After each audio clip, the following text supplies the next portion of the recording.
तहव्वुर का टाइम खत्म। 26 नवंबर 2008 के मुंबई हमले का गुनहगार तहव्वुर राणा दिल्ली के पालम एयरपोर्ट पहुंच चुका है।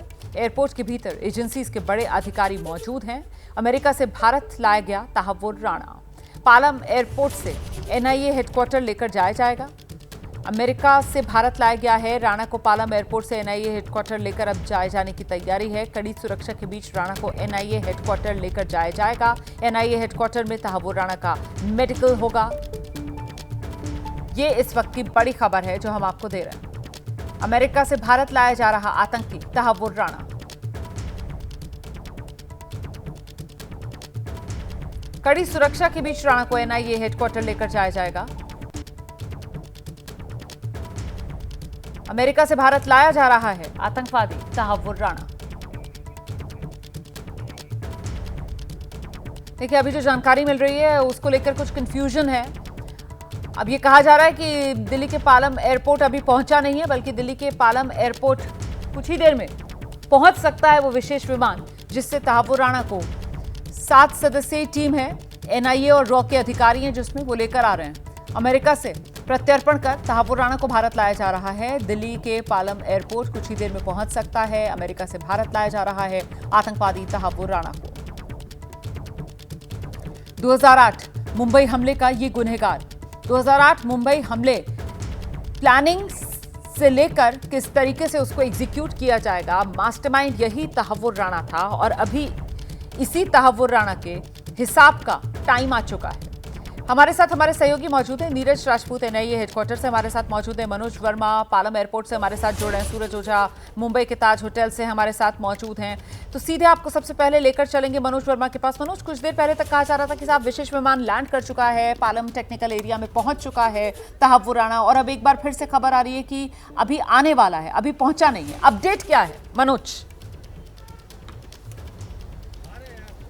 जी बिल्कुल, देखिए रोमाना, अभी जो सूत्र जानकारी दे रहे हैं उसके मुताबिक सूत्रों का साफ तौर पर यह कहना है कि अभी हमें थोड़ा इंतज़ार करना होगा और सही समय आने पर पूरी जानकारी दी जाएगी। आपको बता दूं कि जो जानकारी मिल रही है उसके मुताबिक करीब 6 से 7 बज सकते हैं तहव्वुर राणा को यहाँ पर पहुँचने में। और जो हमारे सूत्र ये भी जानकारी दे रहे हैं कि जो दिल्ली ट्रैफिक पुलिस को समय दिया गया है वो 6 से 7 बजे के बीच का ही दिया गया है और उस वक्त ही जो है तहव्वुर राणा यहाँ से बाहर निकलेगा। इस वक्त मैं यही टेक्निकल एयरपोर्ट पर मौजूद हूँ और थोड़ी देर पहले यहाँ पर हलचल ज़रूर शुरू हुई थी, लेकिन उसके बाद बिल्कुल अभी यहाँ पर शांति बनी हुई है। फिलहाल कोई इस तरीके की हलचल अभी तक दिखाई नहीं दे रही है। जो 3rd बटालियन को भी एक स्टैंड बाय मोड पर रखा गया था। 3rd बटालियन की टीम को ये कहा गया था कि उनकी एक जेल वैन की ज़रूरत है, इसके अलावा 15 कमांडोज़ की भी ज़रूरत है। उनको भी 5 से 6 बजे का टाइम दिया गया है। तो कहीं ना कहीं जो सूत्र है उनका ये कहना है कि सही समय आने पर जानकारी दे दी जाएगी। तो इसका मतलब साफ है कि अभी तहव्वुर राणा यहाँ पर पहुँचा नहीं है और जो टाइमिंग्स मैच हो रही हैं, यानी कि जो 3rd बटालियन को टाइम दिया गया है वो 5 से 6 बजे का दिया गया है और ट्रैफिक पुलिस को बोला गया है कि 6 से 7 बजे के बीच वो अलर्ट रहे। तो हो सकता है कि 6 से 7 उसको यहाँ से बाहर निकलने में बच सकते हैं। उसके बाद एक बड़े काफिले में तहव्वुर राणा को यहाँ से लेकर जाया जाएगा। मनोज, आप रहिए मेरे साथ, मैं लौटूंगी आपके पास। देखिए, नीरज राजपूत भी इस समय हमारे साथ मौजूद है। न्यूज रूम से हमारे साथ हमारे सहयोगी आशीष कुमार सिंह भी इस वक्त जुड़ गए हैं। जरा नीरज के पास लेकिन पहले लेकर चलेंगे आपको। जो जानकारी यहाँ पर मनोज की तरफ से दी जा रही है, मामला क्योंकि सुरक्षा के लिहाज से भी नीरज बेहद संवेदनशील और जाहिर सी बात है इसको लेकर पूरी गोपनीयता भी बढ़ती जा रही होगी। इसी वजह से खबरें जो हैं वो उस रूप में सामने नहीं आ पा रही हैं जिस रूप में दर्शक शायद इंतजार कर रहे हो। नीरज, देखिए रोमाना, मैं बता दूं कि नेशनल इन्वेस्टिगेशन एजेंसी जो एनआईए है देश की सबसे बड़ी जांच एजेंसी है और इसके जितने भी कार्य होते हैं, जितनी भी इन्वेस्टिगेशंस होती हैं, बहुत ही गोपनीय होती हैं। सारे संवेदनशील जितने भी एंटी टेररिस्ट जितने भी केसेस होते हैं वो सारे इनके पास आते हैं, चाहे नक्सल से रिलेटेड हो, कश्मीर से रिलेटेड हो या पूरे देश भर में। और जब मुंबई अटैक हुआ था उस वक्त जो जाँच की गई थी, जैसा हम लोग जानते हैं, वो मुंबई पुलिस की तरफ से की गई थी।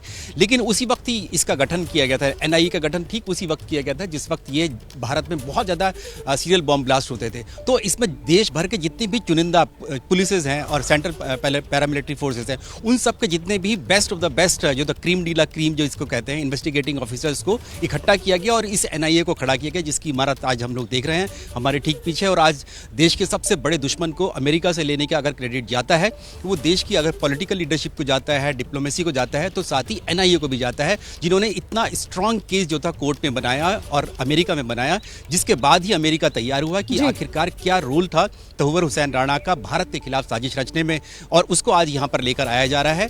बहुत ही संवेदनशील मामले जो है वो डील करती है एनआईए, और इसीलिए जितनी भी इंफॉर्मेशन होती है बहुत छन छन कर इंफॉर्मेशन आती है, जैसे कि मनोज बता रहे हैं। और ये सारी जानकारी भी हमें जो पैराफेर्नालिया जो एजेंसीज होती हैं उनके जरिए आती है एनआईए की तरफ से, क्योंकि होम मिनिस्ट्री के अंडर में, गृह मंत्रालय के अंदर में डायरेक्ट ये काम करती है, एनआईए काम करती है। तो जितनी भी इन्फॉर्मेशन का अगर काम है, अगर कोई देना है, तो वो गृह मंत्रालय फिर एनआईए की तरफ से बहुत सेलेक्टिव जो है इन्फॉर्मेशन आती है। और इस केस के बारे में, क्योंकि हम जानते हैं कि अमेरिका से प्लेन चला है तहव्वुर हुसैन राणा का, और इसके ग्लोबल इम्पैक्ट हो सकते हैं, बिल्कुल ग्लोबल इम्पैक्ट हो सकते हैं। और सबसे महत्वपूर्ण तो यही हो जाता है कि आखिरकार जब तहव्वुर राणा आएगा तो फिर किस तरीके के राज खोलेगा, और जब वो राज खोलेगा तो उससे कैसे परेशानी बढ़ सकती है पाकिस्तान की, समझते हैं जरा आशीष से। आशीष, तरह से पाकिस्तान की तरफ से रिएक्शंस हम देख रहे हैं रोमाना। थोड़ी देर पहले पाकिस्तान की फॉरेन ऑफिस ने बोला कि पिछले 2 दशकों से, दो डिकेड से तहव्वुर राणा की तरफ से कोई अपील पाकिस्तान सरकार के साथ नहीं दायर की गई उसकी नागरिकता को फिर से बहाल करने के लिए। इस वजह से वो कैनेडियन नागरिक है और पाकिस्तान सरकार का उससे कोई लेना देना नहीं है। इस बीच भारत सरकार ने पाकिस्तान की इस प्रतिक्रिया पर रोमाना बहुत तीखी प्रतिक्रिया देते हुए ये बिल्कुल स्पष्ट किया है कि पाकिस्तान बल्कि इससे पलट एक ऐसा देश है जो अपने नागरिकों को डुअल सिटीजनशिप अलाउ करता है, जिसमें कनाडा भी एक वो देश है जिसमें अगर कोई पाकिस्तानी नागरिक रहता है तो वो डुअल सिटीजनशिप मेंटेन कर सकता है। यही नहीं, इसके अलावा वो बाकायदा NICOP करके एक कार्ड उनका, जैसे हम OCI कार्ड्स देते हैं इंडिया की तरफ से, वैसे ही वहाँ पर एक कार्ड बाकायदा दूसरे देशों में, विदेशों में रह रहे पाकिस्तानी उन नागरिकों को दिया जाता है जो इन कार्ड्स के माध्यम से, जरिए से उस देश से पाकिस्तान वापस टू एंड फ्रो ट्रैवल करते हैं। लिहाजा ये कहना अंडरस्कोर करने की कोशिश की गई है भारत सरकार की तरफ से कि पाकिस्तान अपनी जिम्मेदारी से पल्ला नहीं झाड़ सकता। ये बिल्कुल स्पष्ट है, पूरी दुनिया के सामने है कि तहव्वुर राणा एक पाकिस्तानी नागरिक था, पाकिस्तानी सेना में सर्व किया था और बाकायदा पाकिस्तानी गवर्नमेंट के साथ मिलकर कहीं ना कहीं इस साजिश में वो भी शामिल थे और मुंबई पर हमला किया गया था। ठीक है, रहिए मेरे साथ आशीष। हमारे साथ पाकिस्तान से पत्रकार किरण भट्ट भी इस वक्त मौजूद है। मैं किरण का रुख करूंगी, लेकिन उससे पहले पाकिस्तान लगातार तहव्वुर राणा को लेकर अपना पल्ला झाड़ने की कोशिश में लगा हुआ है, लेकिन भारत सरकार ने सूत्रों के हवाले से ये जानकारी साझा की है पाकिस्तान ऐसा कर नहीं पाएगा। तहव्वुर राणा के पास पाकिस्तान के दस्तावेज हैं। हालांकि पाकिस्तान सरकार का कहना है कि 2 साल से आतंकवादी, बल्कि करीब 2 दशक से कहा जा रहा है पाकिस्तान सरकार की तरफ से कि उसने अपने दस्तावेज जो है वो अपडेट ही नहीं करवाए। On the Tahawwur Rana issue, we have conveyed our position regarding his Canadian nationality. And as far as our record indicates, he did not even apply for renewal of his Pakistani origin documents for the last 2 decades. I reiterate position, we will give further updates in due course. तो पाकिस्तानी पत्रकार किरण भट्ट का रुख करेंगे और जरा समझने की कोशिश करते हैं किरण भट्ट से। किरण, किस तरीके से देखा जाए पाकिस्तान परेशान है, पाकिस्तान डर रहा है, इसी वजह से पल्ला झाड़ रहा है तहव्वुर राणा से? अच्छा, वैसे वो ये डरने या क्या कहते हैं पल्ला झाड़ने की तो कोई बात नहीं है।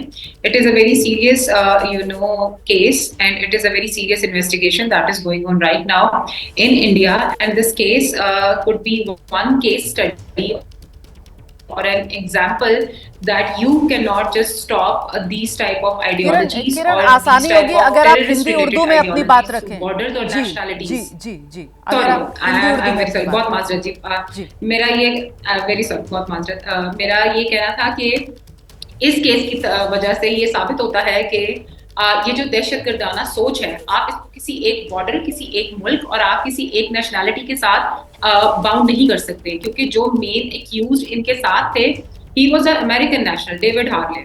तो ये कहना कि सिर्फ पाकिस्तान पे किसी किस्म की रिस्पॉन्सिबिलिटी आती है, जैसे कि मिनिस्ट्री ऑफ फॉरेन अफेयर्स ने आज अपना स्टांस दे दिया कि पिछले 2 क्या कहते हैं दहाइयों से, दैट इज 20 ईयर्स, 20 सालों से उन्होंने अपनी डॉक्यूमेंटेशन रिन्यूअल के लिए अप्लाई ही नहीं किया हुआ। So now he is just a Canadian citizen, और कैनेडियन सिटीजन होते हुए वो अमेरिका में थे और अमेरिका से अब वो इंडिया लाए जा रहे हैं। तो इसमें अगर आप कहें कि पाकिस्तान किसी चीज से भाग रहा है या पाकिस्तान पल्ला झाड़ने की कोशिश कर रहा है, तो मेरा नहीं ख्याल कि ये ठीक है। पाकिस्तान तो खुलेआम अपना स्टैंड दे दिया है, मीडिया पे आगे बता देगी वो हमारा नेशनल है ही नहीं। अब एक इंसान अगर यहाँ पे पैदा हुआ था, यहाँ तब रह रहा था और बाहर जाकर किसी और सिटीजनशिप ले ली और फिर इतनी बड़ी कोई चीज कर ली जो कि अभी इन्वेस्टिगेशन होगी और फिर पता चलेगा कि इनका रोल उसमें था कितना। And I think your national investigation agency will bring up all those details. अगर नहीं, पाकिस्तान बिल्कुल पूरी डिटेल्स लेकर आएंगे जी, पूरा कच्चा चिट्ठा हम खोलकर रखेंगे यहाँ पर दुनिया के सामने, क्योंकि 26/11 और 26/11 जो मुंबई को जख्म दिए थे उसमें पाकिस्तान की क्या भूमिका थी ये तो पूरी दुनिया ने देखा था, और उसके बाद से कैसे पाकिस्तान दुनिया भर में अलग थलग पड़ा था ये हम सब ने होते हुए देखा। और ऐसे में अभी तक जो एक बात कही जाती रही पाकिस्तान की तरफ से कि वो नॉन स्टेट एक्टर्स थे जिन्होंने पाकिस्तान की जमीन का इस्तेमाल किया और भारत पर यह हमला किया, उसी की पोल खोलने में क्या तहव्वुर राणा वो पाकिस्तान का सबसे बड़ा मोहरा है जो अब हिंदुस्तान की पकड़ में आ चुका है और इसी वजह से पाकिस्तान डर रहा है, ये सवाल बड़ा है।